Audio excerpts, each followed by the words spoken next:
Hai, Assalamualaikum warahmatullahi wabarakatuh. Zura kat sini. So, hari ni kan Zura nak share 5 tips untuk cara lebih mudah close sale. Okey, 5 tips. Okey, tak banyak lah, 5. Mungkin dalam 5 ke 10 minit kot. 5. Anak saya Aimi. Okey, Aimi pun ada. Okey, yang pertama. Yang pertama sekali niat. Niat. Yang pertama sekali niat. Kena niat dalam hati kita menjual untuk provide perkhidmatan sebab nak bantu orang. Kita mesti niat dalam hati kita menjual ni kan. Niat kita ialah untuk membantu orang. Bolehlah nak bantu dapatkan keselesaan ke, untuk dapatkan produk dengan harga berpatutan ke, ataupun buatkan customer rasa lebih yakin. Lepas tu macam contoh nak bagi customer makan sedap dengan harga yang kos yang berbaloi. Macam walaupun kita ni sebagai seller, kita naklah jual barang sebab kita nak duit kan, kita nak income, kita mesti nak untung. Tapi mesti ada niat yang baik, niat asal yang baik. So bila kita niat kita baik, automatiklah kita akan cuba buat yang terbaik. Itu yang pertama, okey. Yang kedua, jadi konsultan yang bagus. Maksud dia, kita cuba recommendkan produk atau servis atau kuantiti barang yang terbaik mengikut keperluan atau kesesuaian customer. Contohnya Hai, nak tengok juga. Contohnya lah. Bagi produk lah. Contohnya ni sekarang. Contoh Zura jual vitamin C kan. Vitamin C ni contohnya harga RM20 satu. Lepas tu ada seorang customer ni daripada Sarawak nak beli. Bila dia nak beli, postage mahal kan, dalam RM15 lah satu botol. Bila postage mahal tu, kita pun try lah bagi tahu dekat dia. Kalau beli satu botol, postage RM15. Kalau sis beli 2 botol pun postage still RM15. Jadi sis dapat jimat lah kalau sis beli asing-asing. Contoh, kali pertama sis beli satu botol je RM15. RM15. Allahuakbar. RM15. Beli RM15. Kemudian tu, nanti bila sis beli lagi sekali, kemudian tu beli lagi satu botol RM15, kan dah postage RM30.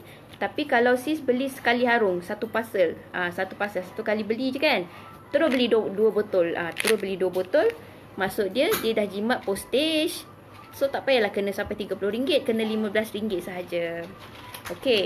Itu contoh postage lah, nak jimat postage kan. So kita dah tolong dia berjimat dari segi postage.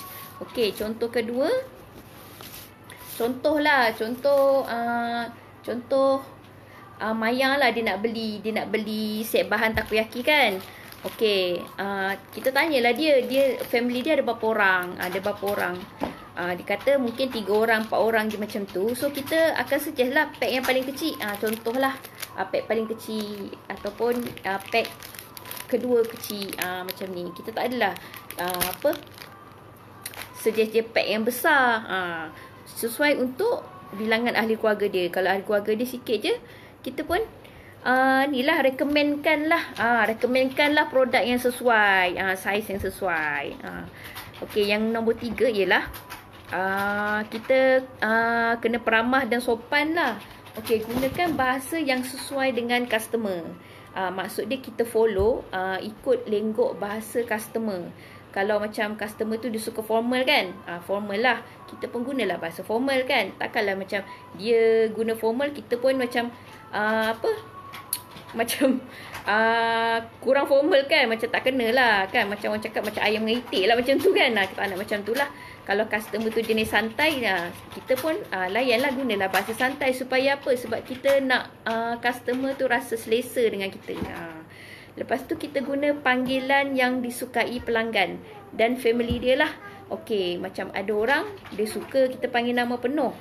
Ada setengah orang dia suka kita panggil nama nickname lah, nama pendek je. Contoh macam macam Zura, panggil lah, mungkin dia panggil kita Zura kan, ataupun panggil nama penuh Zuraihan kan, macam tu. Tapi ada juga setengah customer dia suka kita panggil dia dengan title tau. Contoh cik, puan, cik kan. Ataupun kalau ada datin ke datuk panggil lah kan, macam tu. Tapi macam kalau kita berurusan dengan customer lelaki, contoh kita seller perempuan, kita deal dengan customer lelaki, lebih baiklah panggil encik, ataupun kalau dia selesa nak panggil nama je, panggil je lah nama. Kalau kita seller perempuan, dia customer kita tu lelaki. Sebab actually tak berapa manis lah kalau kita panggil abang-abang kan. Bunyi macam okey lah, ada orang dia okey je panggil abang-abang kan. Tapi kita tak tahu dia ni dah kahwin ke apa kan. Nanti timbul konflik pula kan dengan pasangan dia ke apa kan. So kita tak nak lah kalau boleh kan. Kalau boleh kita panggil dia sama ada encik ataupun nama lah. Okey. Itu dari segi panggilan dan bahasa lah. Kita kena gunakan bahasa yang sopan dan peramah lah. Jangan kerek-kerek pula kan. Kerek, faham ke kerek tu apa? Macam lorat lah. Lorat kan, macam tu. Okey. Yang keempat ialah mesra pelanggan. Okey, mesra pelanggan ni termasuk dalam customer service lah. Okey, macam biasalah customer dia mesti nak tanya macam-macam kan. Ada orang dia tanya sikit, ada orang dia tanya banyak sikit, ada orang dia tanya banyak kan. Macam tu kan, macam si Ramli pula. Okey, selagi kita boleh jawab soalan-soalan yang customer tanya tu, kita jawablah dengan bahasa yang manis didengar dan sopan. Lepas tu, biasa kalau kita jual produk, lepas tu kita seller perempuan kan. Kita punya bakal customer perempuan kan. Biasanya boleh je gurau-gurau macam tu kan. Jangan skema sangat lah. Boleh gurau-gurau lah dengan customer kan. Okay. Let's say lah kita terjumpa customer yang tanya terlalu banyak. Banyak sangat tak habis-habis. Bila lah nak habis ni soalan dia kan. Okay, kalau macam ni nak buat macam mana? Okay. Yang pertama sekali, kita kena make sure kita yang kontrol keadaan. Apa maksud kontrol keadaan tu? Maksud dia bila dia tanya tu, janganlah bila dia tanya satu, kita jawab satu. Dia tanya satu, kita jawab satu. Nanti kalau berterusan, sampai seminggu pun tak habis. Serius. Sebab Zura pernah jumpa customer macam ni. 2 minggu tak habis tau. Masa tu, Zura pun kurang berpengalaman lah. So, kita pun konon-konon nak bagi customer service tip-top lah. Kita layan je lah kan. Dia tanya satu, kita jawab satu kan. Macam tu. Tak mahu macam tu. Kalau customer ni tanya terlalu banyak, okay, kita kena pandai kontrol perbualan tu tau. Okay, misalnya kita tengok, macam dia ni jenis banyak tanya je kan. Okay, kita pula tanya dia. Kita pula tanya dia supaya perbualan tu bukan dia yang kontrol. Sebab bila dikontrol, perbualan tu akan berpanjangan macam tu. So, bila dia tanya, okay, dalam 3 soalan, 4 soalan macam tu, macam ada tanda-tanda nak banyak tanya kan. Kita pula tanya dia. Kita tanya dia, contoh, sis nak cari untuk apa, ke apa kan. Sis nak, kita macam jangan bagi perbualan tu soal jawab macam dia tanya banyak je, kita langsung macam okey jawab dah macam tu. Lama-lama kita pun fed up kan. Okey, lepas tu let's say lah kalau terjumpa juga customer macam ni yang terlalu banyak dan sukar, ataupun soalan-soalan ni kita susah nak jawab on the spot lah kan. Okey, terus terang dengan dia, bagi tahu dia kan. Bagi tahu dia lah kita agak sibuk. Okey, bagi tahu elok-elok, susun ayat elok-elok. Itu penting tau. Okey, susun ayat elok-elok. Contoh kita cakap lah, maaf sis, saya sebenarnya sangat sibuk sekarang ni kan. Kalau sis ada apa-apa lagi nak tanya, sis boleh kumpul dulu soalan-soalan yang sis nak tanya, kemudian tu senaraikan. Nanti saya ada masa peluang sikit, lebih mudah saya nak jawab sekaligus. Biasa kalau macam Mami, macam Zura memang agak sibuk. Schedule memang hari-hari ada je benda nak buat kan. Jadinya kalau terjumpa customer yang macam ni, kejap nak tanya tu, kejap nak tanya ni, semua kita faham lah dia mungkin dia ragu tau. Lepas tu dia kurang study sebelum dia WhatsApp kita tu kan. Dia kurang study lah. Dia kurang tengok kat page kita ke, dekat kita punya Facebook ke apa, dia kurang tanya. Jadi dia nak tanya terus dekat kita macam tu kan. Tu yang jawab, tu yang dia punya soalan tu berjela-jela panjang kan gitu kan. Okey, bila ada macam ni, kita bagi je tahu elok-elok dekat dia. Macam yang Zura cakap tadi lah. Kita cakap lah, minta maaf, sangat sibuk kan. Boleh listkan. Kita bukan tak nak jawab sekarang, cuma kita nak dia listkan, nanti kita jawab sekaligus. Senang. Okey, yang kelima. Kita kena susun. Kita kena tersusun dan pantas. Kalau orang putih cakap organize lah. Organize. Okey. Maksud dia kita kena setkan flow yang tersusun untuk close sale. Jangan macam cacah marba kan. Okey. Kejap itu, kejap ini kan. Kita mesti susun dia punya flow tau. Susun dia punya flow. Hai. Hai Ana. dah tips kelima dah. Okey. Kita kena setkan flow lah. Okey, mula-mula kita nak tanyalah dia nak tahu ke dia nak order tentang produk apa. Biasanya time macam ni, biasanya customer dia akan tanyalah detail pasal produk. Dia akan tanyalah. Itu yang ada sesi Q&A tu, maksudnya soal jawab lah dekat sini, dekat step yang ni. Okey, kemudian tu bila rasa-rasa macam dia macam okey boleh nak order lah. Dia dah cakap nak order kan. Okey, barulah kita tanya nak beli berapa banyak. Lepas tu kita tanya nak post ke mana. Time ni lah yang kita guna yang tadi tu, tips yang nombor 2 jadi konsultan yang bagus tadi tu. Okey, kalau dia jauh sangat, jauh lah Sabah Sarawak terutamanya kan, postage mahal, betul tak? Okey, time macam ni lah kita nak tolong dia, kita nak tolong customer. Dalam hati kena ingat kita nak tolong customer, kita nak recommendkan yang terbaik untuk customer. Okey. Okey, kita tanyalah nak beli berapa, nak post ke mana. Okey, kalau dia kata contoh pergi jauh, postage mahal, kita try istilah dia adalah cross sell ke upsell semua kan. Maksudnya kita minta dia tambah produk supaya dia lebih berbaloi postage dia tu. Kita tolong dia, okey. Okey, kemudian tu bila dah tetapkan nak kuantiti berapa, postage berapa, kita totalkan harga siap-siap. Kita tolong kirakan. Tolong kirakan. Jangan suruh dia kira pula. Walaupun bunyi macam kelakar, tapi kan kalau newbie yang super newbie yang buat bisnes online ni, kadang-kadang dia suruh customer kira. Kak, barang macam ni, postage macam ni. Akak tekan kalkulator, kira sendiri. Betul, serius. Pernah jumpa orang macam ni tau. So, jangan buat kelakar lah macam ni. Sebab kita seller kan. Kita kalau boleh, kita nak bagi servis yang terbaik lah dekat customer. So, kita tolong totalkan harga siap-siap. Termasuk postage kalau post lah. Kalau self pick up, kita arrangekan masa, kita setkan masa kan. Bila dia nak datang semua, kita setkan. Okey, kemudian tu bagi tahu nombor akaun lah untuk bank in kalau bukan COD ke self pick up. Bagi tahu nombor bank in, nombor akaun untuk bank in. Kemudian tu kita akan update dia lah nombor tracking. Pentingnya update nombor tracking ni sebab nanti dia sendiri dia senang lah. Dia senang nak trace barang di kat mana. Kita pun senang nak trace barang tu kat mana. In case lah barang tu pergi jalan-jalan ke, postman bawa pergi mana sini-sini kan. Tak dapat nak trace. Jadi nombor tracking tu penting. Betul. Boleh upsell kan ke cross sell lah. Ini insyaAllah nak buat video akan datang. Ni memang penting untuk team lah. Memang sebab team banyak buat 2-3 jenis produk. Maksud dia selain daripada jual barang kosmetik, ada jual tudung nak raya ni kan. Jual tudung lah, jual kasut lah, jual handbag lah kan. Jadi kat sini nak ajar lah sikit, nak share sikit dengan team macam mana nak upsell, nak cross sell. Boleh buat income lebih. Okey, kemudian tu kita susun testimoni, info tentang produk dalam handphone kita tu siap-siap. Letaklah dia punya album. Letak dalam album lah. iPhone Zura tak pastilah sebab tak guna iPhone, guna Android je. Okay, boleh susun lah gambar-gambar semua ikut album-album. Testimoni kat mana, produk ni kat mana, harga kat mana. So that bila benda tu semua tu susun dalam handphone kita, bila customer tanya je, zap, kita terus boleh bagilah. Tak ada nak tunggu sampai 15 minit. Sorry kak, cari maklumat tak ada jumpa dalam handphone kan. Okay, tak mau macam tu lah. Nantilah lama bila lambat sangat reply, customer pun lemau kan. Apalah seller ni kan. Okay, bila kita organize, bila tersusun, kita lebih mudah lah nak bagi info serta panduan yang jelas pada customer.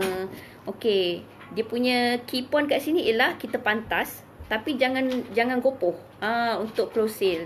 Maksud pantas tapi jangan gopoh tu, kita jangan terus macam nak paksa-paksa customer. Kak, akak boleh ke bank in sekarang kan? Macam tu kan. Jangan terlalu memaksa lah. Kita memang kalau boleh kita nak lah duit tu cepat kan. Tapi macam ikut pengalaman Zura lah. Kita ni manusia ni dia ada, orang panggil apa, macam mana dia macam ada naluri tau. Ada naluri lah. dia boleh tahu macam seller ni macam desperate je. Kalau dia dah boleh trigger benda tu, biasanya dia lagi lambat ataupun dia tak nak bank in pun kan.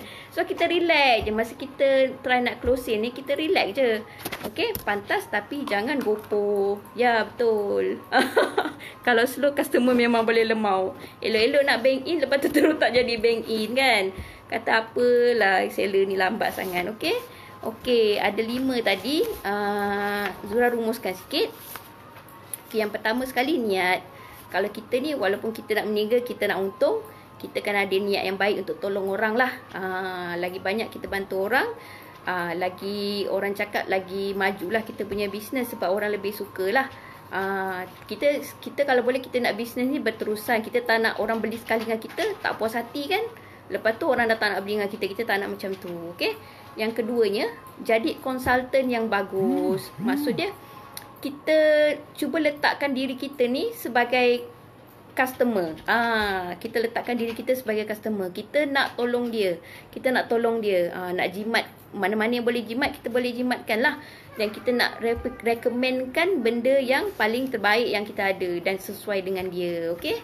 Fahamlah kalau nak berniaga mesti nak untung lebih. Tapi kalau boleh seboleh-bolehnya kita memang recommendkan yang sesuai untuk dia lah, so that bila dia rasa happy, next time dia pun datang kat kita lagi. Seller ni baik lah, seller ni baik kan, kita beli kat dia lah. So dapat trust kat situ. Okey, tu nombor 2. Nombor 3, peramah dan sopan lah. Guna lenggok bahasa yang sesuai dengan customer. Kalau dia formal, kita formal. Kalau dia santai, kita santai. Lepas tu panggilan pun kena sesuai lah. Kalau kita seller perempuan, dia seller lelaki, kalau boleh elakkan panggil abang kan. Bunyi macam macam miang sikit lah bunyi dia kan. Kot-kot kan dia ada girlfriend ke, ada wife ke apa kan. Tak jadi. Elok-elok nak jadi beli, tak jadi beli pula. Sebab panggilan saja kan. Tak nak lah macam tu. Yang nombor 4, mesra pelanggan. Mesra pelanggan. So kalau customer tanya, kita jawab lah. Kita jawab dengan jujur lah. Dengan bahasa yang sopan. Kalau macam kita rasa kita terlalu sibuk, tak sempat nak jawab kan. Soalan dia banyak sangat, kita terus terang je dengan dia. Kita sibuk, minta dia listkan apa dia nak tanya. Lepas tu nanti just WhatsApp je kita. Soalan 1, soalan 2, soalan 3, soalan 4. Tak apa, nanti kita ada masa sikit. Contohlah malam sikit ke apa, kita dah cool sikit, dah tak sibuk sangat, kita akan jawab. Kita bagi tahu dia macam tu. Okey. Dan yang kelima, organize atau tersusun dan pantas. Okey, kita kena reply pada dia dengan pantas dan jelas lah. Sebab bila dia rasa info yang kita bagi tu tepat lah dengan apa yang dia nak tanya tu, itu yang senang nak close. Jangan dia tanya lain, kita duk bagi jawab lain kan. Itu yang benda tu jadi lambat nak close. Lepas tu lagi satu tips. Ni rasanya ramai orang buat je pun. Kalau macam customer masuk mesej daripada customer kan, memang doa banyak-banyak lah. Sebab yang pegang hati semua orang ni dalam dunia ni, sebenarnya Allah Ta'ala dia nak bagi rezeki. Sebenarnya dia yang nak bagi rezeki. Customer semua ni semuanya perantara saja. Macam tu.